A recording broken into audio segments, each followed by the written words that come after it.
नागपुर शहर में भड़की हिंसा के बाद हालात तनावपूर्ण बने हुए हैं। मंगलवार को पालक मंत्री बावन कुले ने सभी आला अधिकारियों के साथ चर्चा कर स्थिति का जायजा लिया।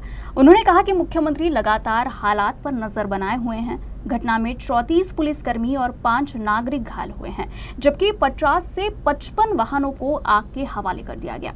प्रशासन के अनुसार सोशल मीडिया के जरिए माहौल बिगाड़ने की कोशिश की गई, जिससे तनाव और बढ़ा।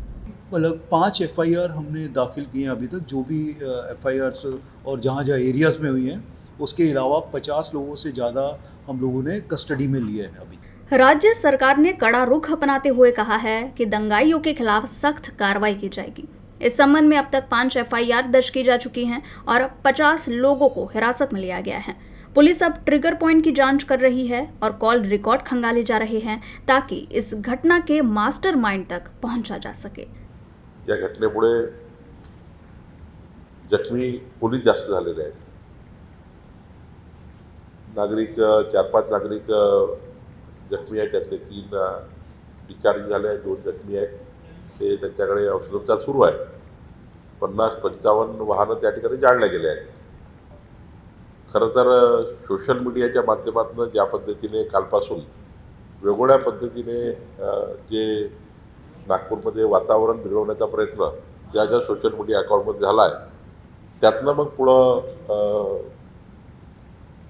2 समाजामध्ये द्वेष निर्माण झाला आणि ज्या ठिकाणी द्वेष निर्माण झाला त्या ठिकाणी ही घटना घडलेली आहे। प्रशासन और पुलिस ने सभी समुदायों से नागपुर की सांस्कृतिक विरासत बनाए रखने की अपील की है। राज्य सरकार ने विपक्ष से भी अनुरोध किया है कि इस घटना को राजनीतिक रंग न दिया जाए और सभी शहर में सौहार्द बनाए रखे। हात जोडून विनंती सर्व नागपूरकरांना आहे, सर्व समाजाला, सर्व धर्माला आहे की नागपूरचे संस्कार, संस्कृती जी विरासत आहे ती सर्व धर्म, सर्व समाजाला सोबत घेऊन काम करण्याची आहे। हिंदू, मुस्लिम, शीख, ईसाई आपण सर्व एकत्र येऊन नागपूरचा एक सांस्कृतिक इतिहास जपला आहे।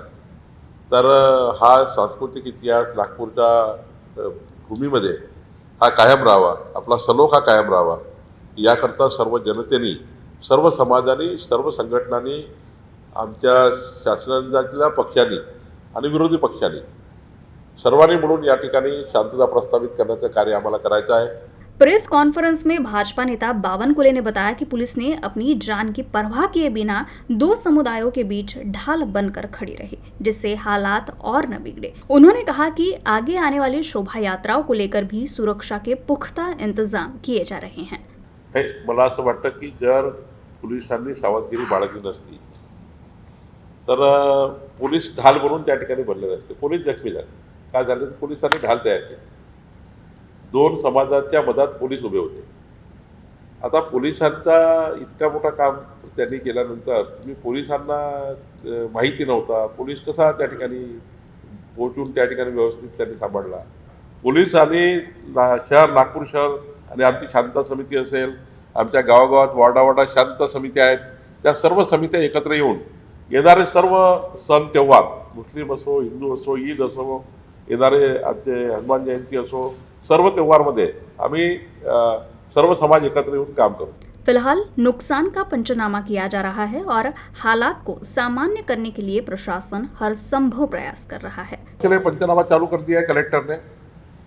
जिनका नुकसान हुआ है उनका पंचनामा कलेक्टर ने चालू कर दिया है। उसका नुकसान भरपाई देने का जो प्रावधान है वो हम करेंगे।